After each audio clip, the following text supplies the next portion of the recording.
Huang Huilai. Guys, I really tried to pronounce like welcome back in Chinese. Huang Huilai. Okay, this is Bushebi Junior Show. Welcome back. My name is Bushebi Junior. If you've not subscribed to the YouTube channel Bushebi Junior Show, please go there. Do it right now. If you're watching me there, thank you so much. Subscribe. Stoke it Weibo. Now, Kenya's debt is well under sustainable limit, and that no one single day has the country ever defaulted on its loans obligations. Hold up. We are not reeling under mounting debts. Kenya has never failed to pay salaries, and pending bills are gradually being offset. Well, I'll just let the owner of these words go on. So, Mr. President, go on. To be very honest, there is this argument that there is, debt. Of course there is debt. There is no nation that has no debt. This country where we are sitting today, I think their debt to GDP ratio is well over 85 going 100%. Go to Japan, it's 120%. Go to the United States, it's almost 150%. So no country can say that they do not have debt. We all have debt. The question is your debt sustainable? Is it sustainable? My answer is, yes, it is, because were it not, you would hear today of situations where Kenya has failed to meet her debt obligations, which has never been the case, save for the stories that are pandered around, but there is nobody. Now, I don't really have a problem with Kenya having debts. I mean, that's like having a problem with a landlord cause alijenga nyumba zake using loans, right? But here's the thing that caught my attention. There's a guy whose comment caught my attention. He said that Uhuru cannot argue about Kenya's debt to GDP ratio being lower than that of Japan, given that Kenya only produces few products, mark the word few products, such as tea and coffee, unlike Japan's produce, which are cars and electronics, that can enable her to service her debts, unlike Kenya.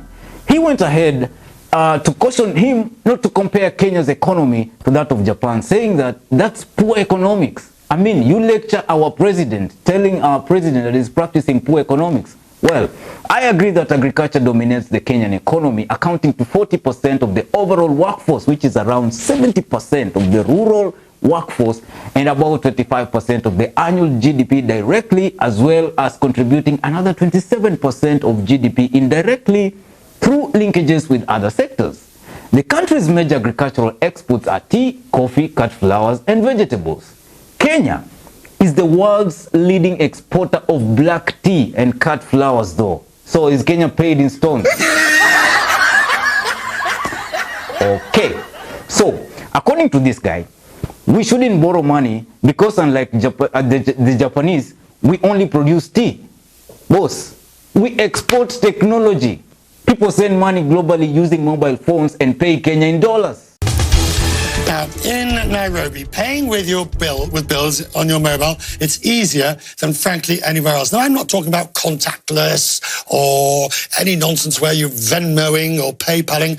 I'm talking about where you literally walk into a shop or speak to somebody, they give you their number, you give them yours, bish, bosh, bosh, and it's all done, money transferred.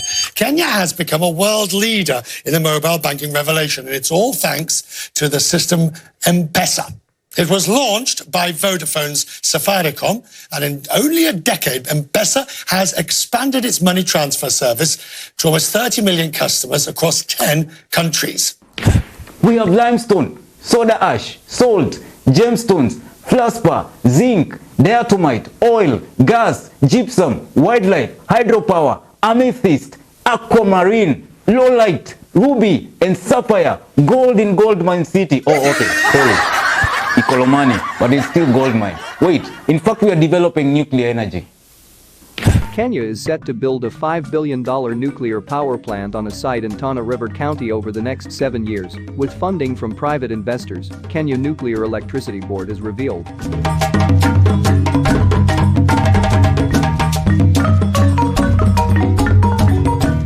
The Kenya Nuclear Electricity Board, in a regulatory filing with the National Environment Management Authority (NEMA), revealed that the plant, with an initial capacity of 1,000 megawatt plant, would be constructed through a concessionaire within the next 7 years. The government plans to expand the plant's capacity to 4,000 megawatts by 2035 under a build, operate and transfer model. Kenya sees nuclear power both as a long-term solution to high fuel costs incurred during times of drought when diesel generators are used, and an effective means to cut carbon emissions from the power generating sector. Now, Kenya's economy is the largest and most developed in Eastern and Central Africa. That's very true. Hey, listen, it's only 36.1% of Kenya's population that lives below the international poverty line. Mark the word international poverty line. These are the guys who take their children to school in choppers and their traffic jam is only at Wilson Airport. Okay?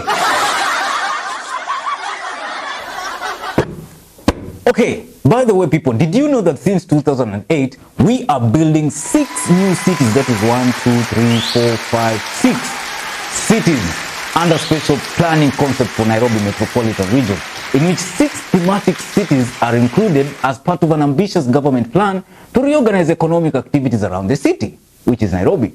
Now, the first one is the Aerotropolis city.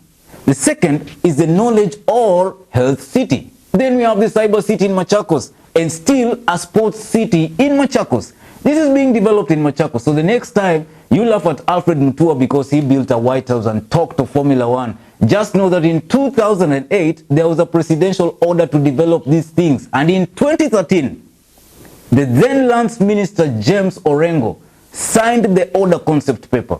Additionally, let me tell you this. There's a transport city that is being built in the offing in Nairobi and Amboseli new town or new city deep in Kajiado. Kuna blueprint. Watu wafanye vitu zao. The 5,000-acre Technopolis project is part of the country's Vision 2030 blueprint and expected to generate about 17,000 direct high-value jobs and a further 68,000 indirect jobs once completed. The city is being developed as a public-private partnership in which the government will take a minimal role, developing the public infrastructure and regulatory guidelines. Konza Technopolis, which is located 64 kilometers south of the capital Nairobi, is modeled around the US Silicon Valley, hence the nickname African Silicon Savannah.